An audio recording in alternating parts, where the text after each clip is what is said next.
सुप्रभात दोस्तों, आशा करती हूँ आपका दिन शुभ होगा. So as you see on the screen today we are going to discuss about NITI Aayog's report on India's gig economy. What has the think tank recommended?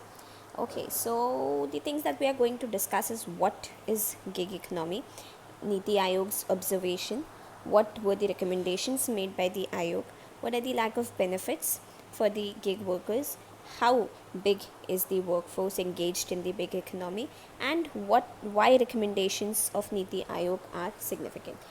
So let's get started. What is gig economy? See, gig economy, it is a free market system where organizations hire independent workers or freelancers on contractual basis for short-term engagements. Okay, so this is gig economy. Who are gig workers? Freelancers, independent contractual workers, temporary workers, project-based workers, etc. These are the examples of gig workers. So government think tank Niti Aayog has proposed fiscal incentives like tax breaks or startup grants for companies with about 1/3 of their workforce as women and people with disabilities. So this is an attempt to increase the participation of women in the gig economy. In the report titled India's Booming Gig and Platform Economy, the organization also recommended extending social security measures such as income support, paid sick leaves, insurance, pension plans to people working for platform companies like Swiggy, Zomato, Ola and Uber. Okay, so the next point is what were some of the Niti Aayog's observation.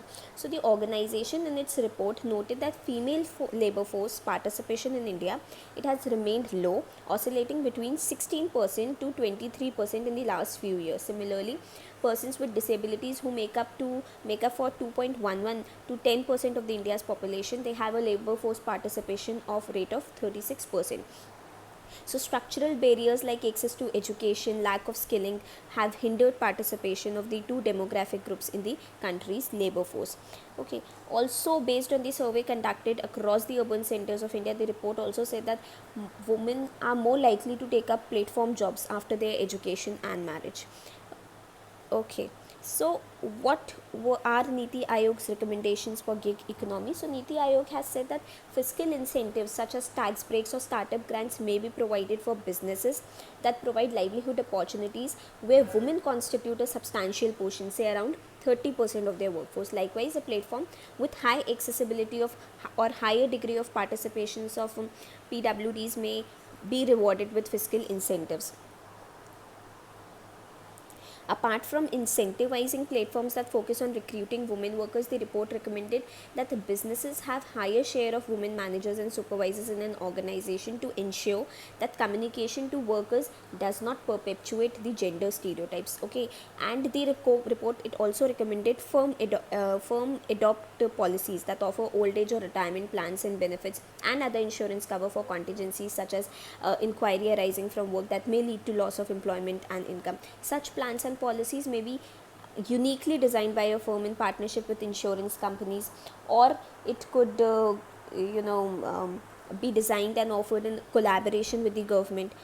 Okay, a social security cover out of a corpus fund can also help gig workers in case of contingencies.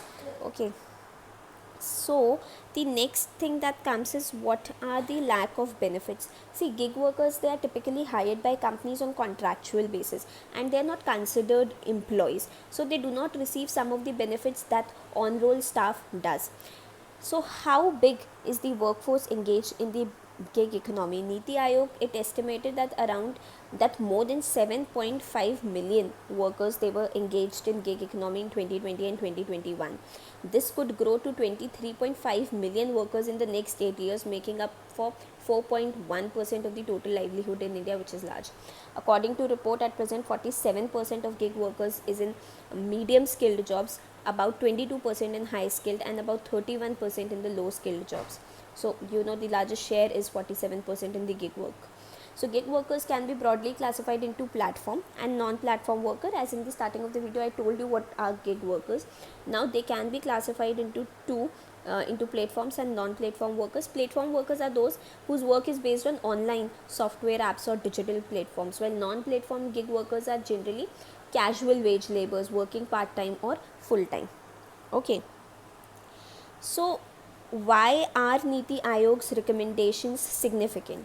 While the platform companies, they have created avenues of employment, it often been marred by low wages, unequal gender participation, lack of possibility for upward mobility within an organization. This has also triggered protests from workers at companies like Swiggy, Zomato, Ola, Uber, Urban Company, and among others. So gig workers, they are typically hired by companies on a contractual basis and are not considered by they consider their employees. As I have told you earlier, that they do not receive the benefits like paid sick leaves, casual leaves, traveling, and house allowances, a provident fund, and among the other things.